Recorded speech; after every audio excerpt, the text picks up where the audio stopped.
Anggota parlemen Israel dari partai Shas Yoav Ben-Zur menjadi sasaran amukan massa yang menyebabkan mobilnya mengalami kerusakan parah. Menurut laporan dari Haaretz.com, kerumunan massa merusak jendela mobil Ben-Zur dan melemparkan kantong-kantong sampah ke arah kendaraan tersebut. Ia dilaporkan tidak terluka dan berhasil dievakuasi oleh petugas kepolisian yang tiba di lokasi.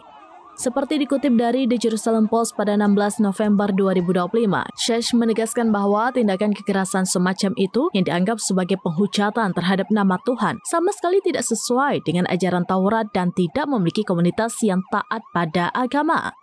Ketua Komite Urusan Luar Negeri dan Pertahanan Knesset Boaz Bismuth menyebut aksi itu sebagai pelanggaran batas yang serius. Ia menekankan bahwa isu-isu sensitif seperti wajib militer seharusnya didiskusikan secara serius dan melalui keputusan demokratis.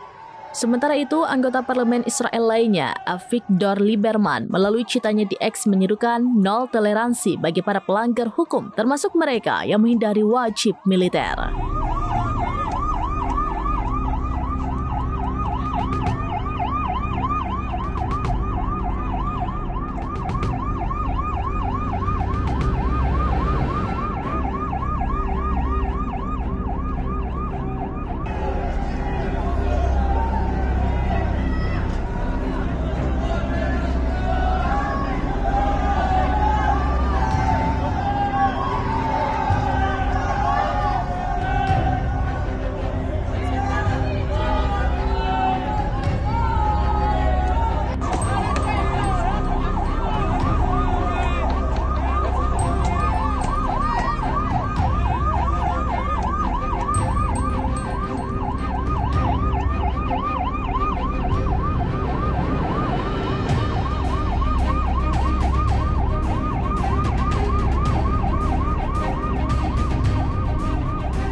Download Tribun X sekarang, menghadirkan lokal menjadi Indonesia.